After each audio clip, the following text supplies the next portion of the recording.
Hello students, आज हम BA part third में पाश्चात्य राजनीतिक विचारकों के इतिहास पुस्तक में प्लेटो का अध्ययन करेंगे।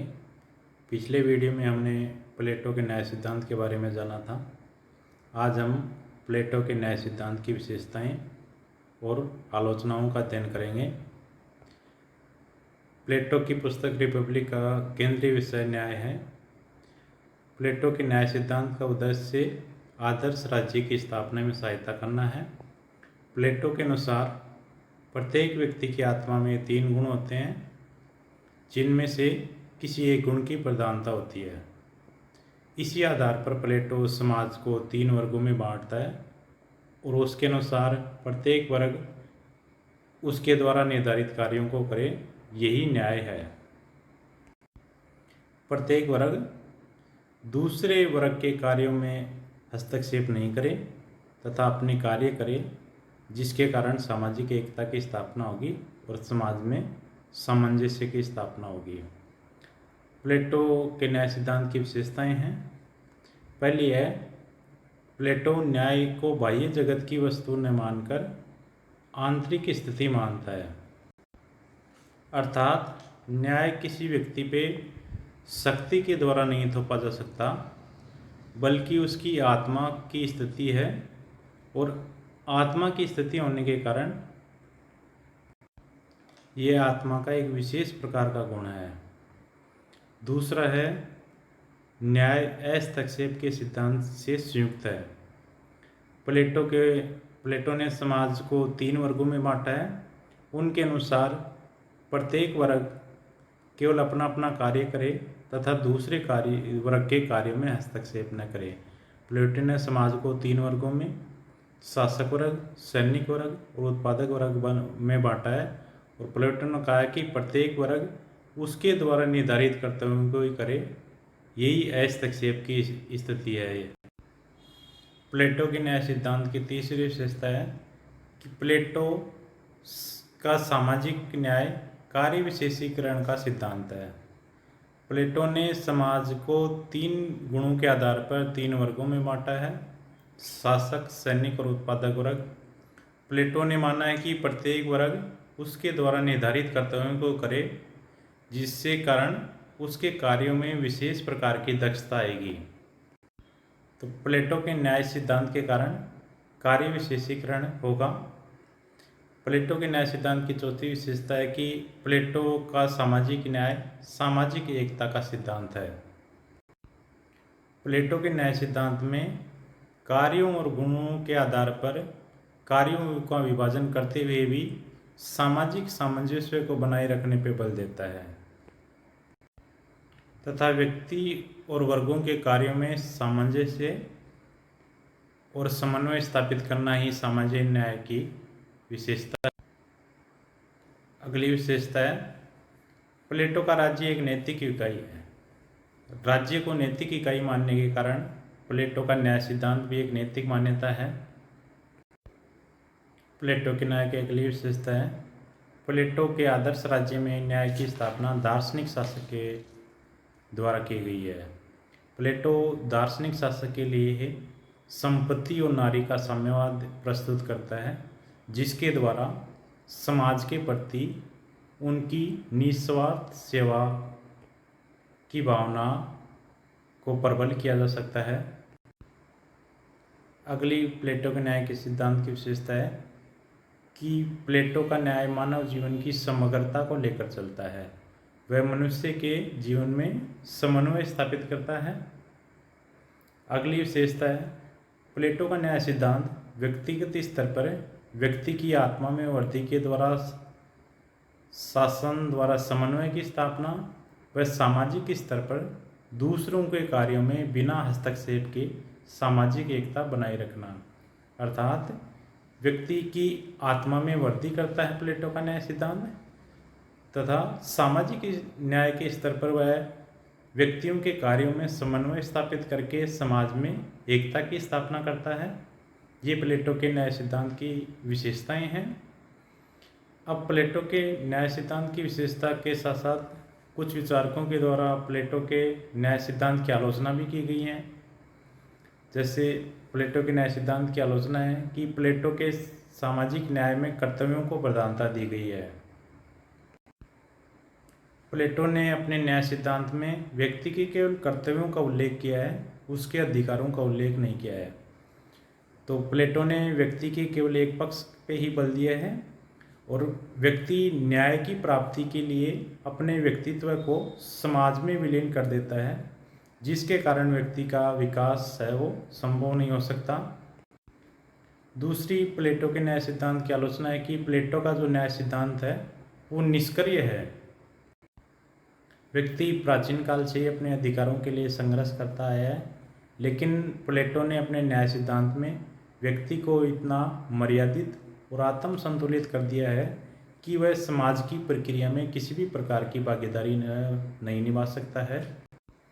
अगली प्लेटो के न्याय सिद्धांत की आलोचना है कि प्लेटो के न्याय सिद्धांत में कार्य विशेषीकरण से व्यक्ति के मनोवैज्ञानिक जीवन में बाधा व स्वरागीण विकास संभव नहीं है। प्लेटो व्यक्ति के न्याय के सिद्धांत में व्यक्ति के कार्यों को गुणों के आधार पर विभाजन कर देता है, जिसके कारण प्रत्येक व्यक्ति उन्हीं कार्यों को करता है जो गुण के अनुसार उसके उचित है। इसके कारण प्रत्येक व्यक्ति का स्वरागीण विकास है वो संभव नहीं हो पाता है। प्लेटो के द्वारा 3 गुणों के आधार पर समाज को 3 वर्गों में बांटना अतार्किक है। प्लेटो का जो श्रम विभाजन का सिद्धांत है वो भी अव्यवहारिक है, क्योंकि व्यक्तियों के कार्यों को पहले से निर्धारित नहीं किया जा सकता। प्लेटो के न्याय सिद्धांत की अगला आलोचना है कि प्लेटो का न्याय केवल कर्तव्य भावना है। सेबाइन कहता है कि प्लेटो का जो न्याय सिद्धांत है वो न्याय नहीं है, बल्कि व्यक्ति में केवल कर्तव्य भावना ही पैदा करता है। व्यक्ति को वह कर्तव्य करने तक ही सीमित कर देता है, जबकि आज के समय में न्याय को कानून का प्रमुख स्तर माना जाता है। प्लेटो के न्याय सिद्धांत की अगली आलोचना है कि प्लेटो के न्याय में वर्ग विभाजन व कार्य विशेषीकरण की स्थिति जाति व वर्ण व्यवस्था का रूप धारण कर लेती है। प्लेटो ने समाज में वर्ग विभाजन करके वही व्यवस्था आगे चलकर जाति और वर्ण व्यवस्था का रूप धारण कर लेती है। इसके कारण समाज में विषमता उत्पन्न होती है। एक तरफ प्लेटो कहता है कि समाज में प्रत्येक वर्ग के द्वारा किसी दूसरे वर्ग के कार्य में हस्तक्षेप नहीं किया जाएगा। दूसरी तरफ वह शासक वर्ग को निरंकुश शक्ति प्रदान कर देता है, जिसके कारण शासक वर्ग अन्य वर्गों के कार्यों में हस्तक्षेप करने का अधिकार है वो प्राप्त हो जाता है। शासक वर्ग के द्वारा अन्य वर्गों के कार्यों में हस्तक्षेप करना प्लेटो के न्याय सिद्धांत के विपरीत है। प्लेटो ने अपने न्याय सिद्धांत की क्रियान्विति के लिए शासक वर्ग को निरंकुश शक्तियाँ प्रदान की है। इन निरंकुश शक्तियों को प्रदान करने के कारण प्लेटो के शासक वर्ग के द्वारा अन्य जो वर्ग हैं उनके कार्यों में हस्तक्षेप किया जाएगा, जिसके कारण अन्याय का जन्म होगा। प्लेटो के जो न्याय सिद्धांत है उसमें केवल सैनिक और शासक वर्ग को ही प्रमुख महत्व दिया गया है। प्लेटो के न्याय सिद्धांत की अगली आलोचना है कि प्लेटो के न्याय की कल्पना है वो जड़, अनैतिक, अव्यवहारिक, आत्मपरक, निष्क्रिय और अविश्वसनीय है।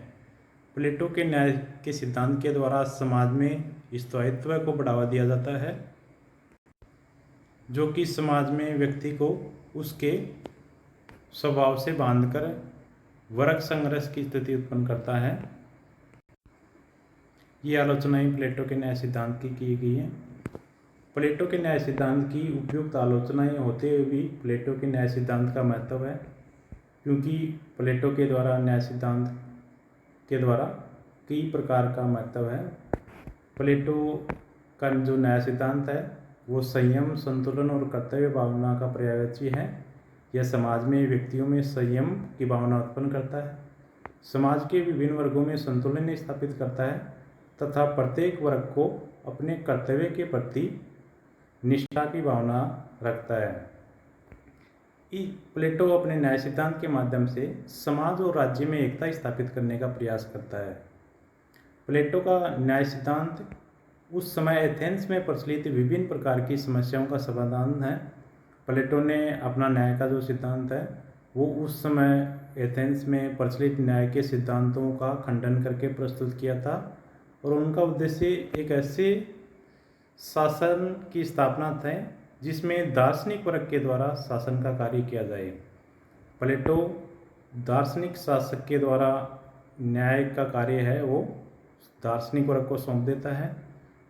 प्लेटो के द्वारा न्याय के जो सिद्धांत है उसमें राज्य के एकीकरण का जो विचार है वो आज के युग के जो लोकतांत्रिक राज्य हैं उनके लिए ये बहुत उपयोगी है। प्लेटो ये मानता है कि न्याय के सिद्धांत के द्वारा व्यक्तियों में विशेषीकरण और कर्तव्यपरायणता की भावना के द्वारा समाज में एकता की स्थापना उत्पन्न होगी, क्योंकि विभिन्न व्यक्तियों के द्वारा अपने अपने कार्यों का पालन किया जाएगा, किसी अन्य वर्गों के कार्यों में हस्तक्षेप नहीं किया जाएगा, जिसके कारण समाज में संतुलन की स्थापना होगी तथा समाज में समन्वय स्थापित होगा। अज्ञान को मिटाने के लिए व्यवसायों का विशेषीकरण की जो प्रश्न प्लेटो ने अपने न्याय सिद्धांत में उठाया है वो कहीं ना कहीं आज के बड़े लोकतांत्रिक राज्यों के द्वारा भी उसको निरर्थक नहीं माना जा सकता। प्लेटो का न्याय सिद्धांत मानता है कि दार्शनिक वर्ग के अधीन सैनिक वर्ग और उत्पादक वर्ग के द्वारा कार्य किया जाएगा, तो जिसके कारण समाज में जैविक एकता और कर्तव्यनिष्ठा की भावना का उत्पन्न होगी। इस तरह प्लेटो का न्याय सिद्धांत कई आलोचनाओं के बाद भी उपयोगी है, उसकी विभिन्न प्रकार से उपयोगिता है। चूँकि प्लेटो ने अपना न्याय सिद्धांत उस समय एथेंस के संदर्भ में प्रस्तुत किया था, इस कारण वर्तमान न्याय सिद्धांत के साथ इसकी तुलना नहीं की जा सकती, क्योंकि एथेंस में उस समय की परिस्थितियाँ और आज की परिस्थितियाँ अलग अलग थी।